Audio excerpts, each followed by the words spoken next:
Merci, Madame la Ministre. La parole est à Monsieur Thierry Benoît. Merci, Monsieur le Président. Je souhaite aborder la question de l'ouverture des grandes surfaces, notamment alimentaires, le dimanche. Par exemple, à Rennes ou Fougères, en Bretagne, l'ouverture des hyper et supermarchés le dimanche était exceptionnelle et limitée par des accords locaux à quelques dimanches par an, traduits dans une charte commerciale réunissant les élus locaux, les syndicats de salariés, les employeurs et même les chambres consulaires. Aujourd'hui, certaines grandes surfaces bousculent ces accords locaux et attaquent les arrêtés préfectoraux qui les formalisent. Ces chartes de commerce local visent à maintenir un juste équilibre entre les commerces de périphérie et les commerces de centre-ville et de centre-bourg, réaffirmant ainsi un rôle de centralité des villes moyennes et des bourgs ruraux. Il s'agit aussi d'un modèle de société que l'on peut défendre en préservant le repos dominical, les droits des salariés et en limitant le recours au travail du dimanche. Je suis convaincu que nous pouvons encourager l'initiative locale et que, au nom de la différenciation, Monsieur le Premier ministre, Mesdames et Messieurs les membres du gouvernement, le gouvernement peut faire confiance à la mise en œuvre de bonnes pratiques commerciales construites par les acteurs locaux. Ma question est toute simple. Le gouvernement est-il prêt à prendre des mesures permettant de sécuriser juridiquement les accords locaux en vue d'encadrer et de limiter l'ouverture des grandes surfaces alimentaires le dimanche? Je vous remercie.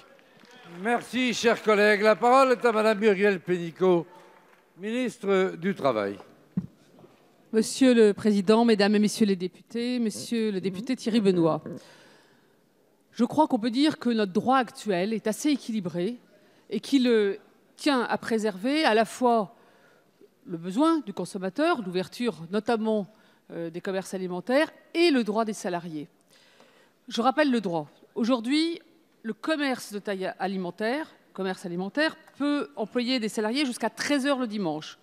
Seulement 13 heures le dimanche, sauf dans 3 cas, si c'est une zone de touristique internationale, mais il faut un accord collectif avec les salariés, avec des compensations de salaire et d'horaire, ou s'ils bénéficient d'un dimanche du maire, il y a déjà une différenciation, puisque les maires ont 12 dimanches par an qu'ils peuvent ou pas accorder pour l'ouverture des commerces le dimanche, ou s'ils bénéficient d'une dérogation du préfet dans des conditions très strictes, par exemple atteinte grave à l'ordre public.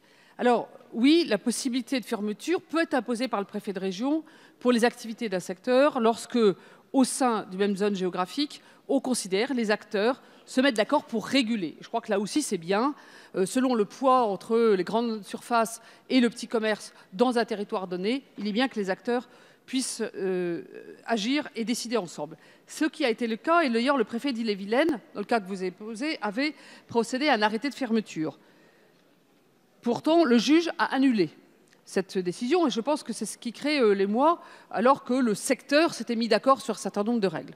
Donc nous allons revoir ce sujet-là, nous allons revoir pour vérifier que toutes les conditions juridiques sont bien sécurisées pour que lorsque les acteurs reconnaissent que dans l'équilibre de la concurrence loyale sur le plan économique et des conditions sociales, l'équilibre maintient la fermeture, il faut qu'on reste à la fermeture et que le préfet ait les mains libres là-dessus, en accord avec toutes les collectivités. Donc je crois qu'on a un droit équilibré, mais il faut qu'on aille peut-être un peu plus loin dans la vérification que dans les conditions d'application, cet équilibre est maintenu dans tous les cas de figure. Merci, Madame la Ministre.